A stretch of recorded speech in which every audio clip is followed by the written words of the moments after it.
On behalf of the AIDS Fund staff and volunteers, I want to take this opportunity to thank each individual walker and corporate sponsor for what you've been able to do this year in helping us to meet our mission.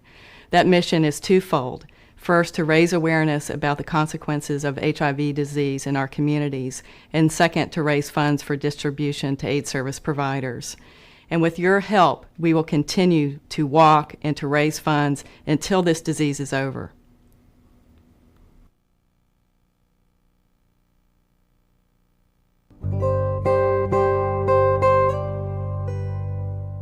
I've unfortunately had a lot of friends who have died of AIDS, and I've seen the supportive services that were given to them, and I've seen them fight the battle, a very personal battle, trying to ward off the virus through taking medications and taking nutritional supplements.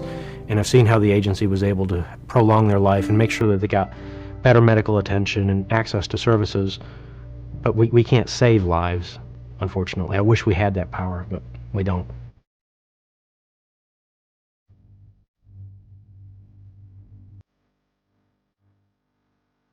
Our purpose is to help end the AIDS epidemic in the lifetime of people living with HIV now. We do research looking for a cure for AIDS, clinical research. We provide medical care for people living with HIV. And we also have a very large menu of educational programs. We the People is a loving environment, a community where anyone can come and get the services that they need, irregardless of what background they have, if they came out of mansion or if they came out of cardboard box. Because that's what we're here for, to help those that cannot help themselves. The agency's organizational goal is to provide services and to provide a continuum of care in the 4 county areas to the infected population.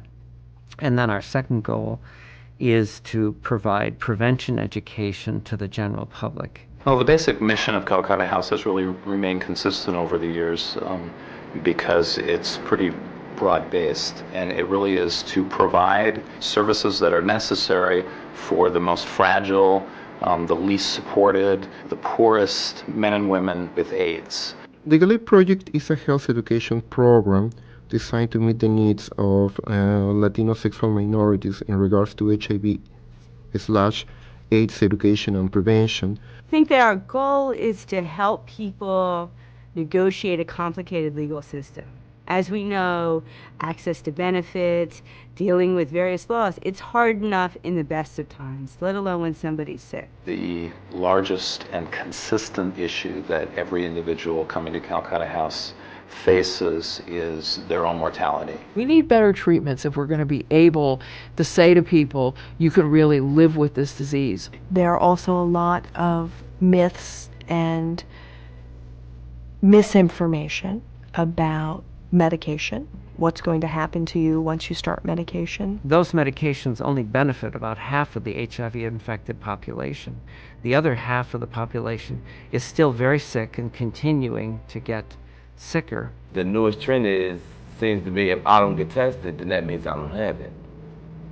And that is like the one of the biggest things that I'm seeing, and I'm trying to shatter that real quickly.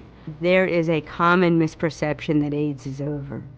And with that, we see a diminishing in the funding. But the reality is, it's not over. It's not over for the newly diagnosed folks who call us every week. This is still a deadly disease. Do something about it.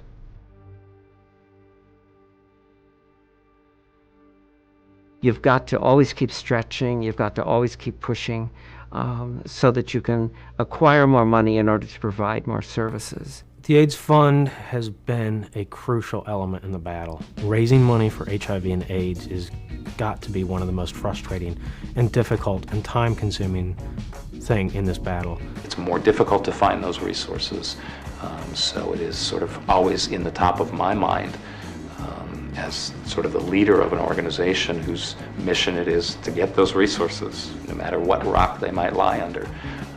And it isn't as easy as it used to be. Without the resources, we wouldn't have the doctors, and we wouldn't have the research. So it's all part of the same thing.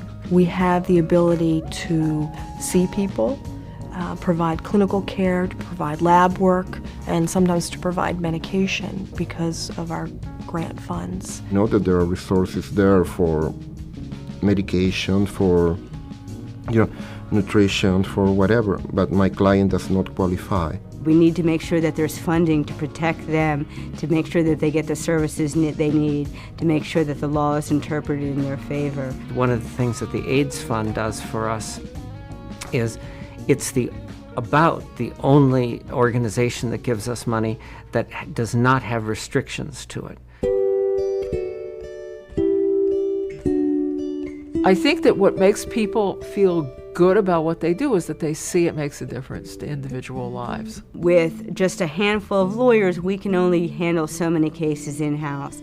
So we rely heavily on being able to refer out these cases to this team of volunteers. We've had lawyers who will take case after case, all pro bono, and never complain. And I've seen the struggle that the attorneys go with and work with every day and for their clients, the way they get involved with them, the way they take everything that they do for their clients so personal, and how much they care, I think, and that's what makes me stay there the most.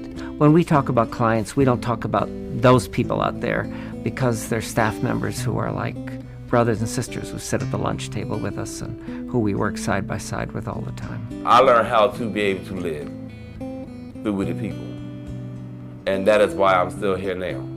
So it really requires a great deal of commitment. It's 365 days a year. We're a 24/7 operation, so we don't lock the doors at 5 o'clock and forget about it till the next day.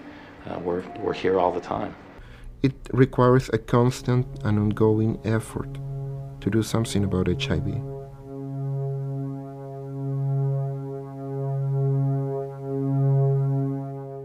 This is not a time for complacency. This is a time for renewed commitment. We still have kids not being allowed to play with other people's kids. We still have neighbors being forced out of their neighborhood. We still see people losing their jobs. The last 4 months we've had 5 people die, which is a lot of loss to face routinely. We have a lot of female clients, a lot of families where the husband and the wife are both infected with HIV and AIDS, and mom and dad are sick, and there's going to be a lot of kids left behind. A generation ago, my generation, the family was losing their children. Now the children are losing their parents.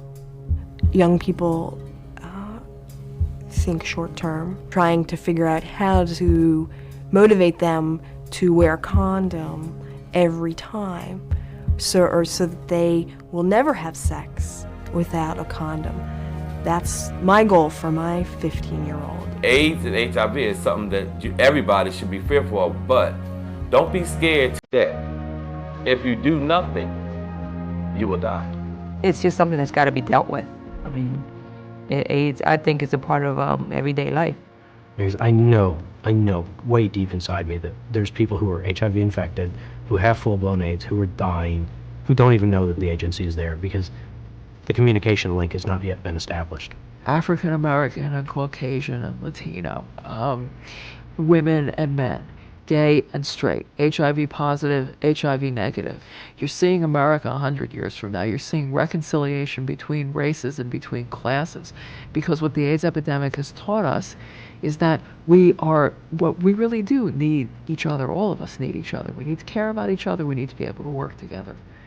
And it takes a calamity sometimes for people to see it, and we hope that we'll end it before these people are the ones who we remember die before we ended the calamity. But that's the strength of this kind of work. And I think that's what makes people feel it's good to come to work every day to make that happen, regardless of the frustrations that people, of course, experience.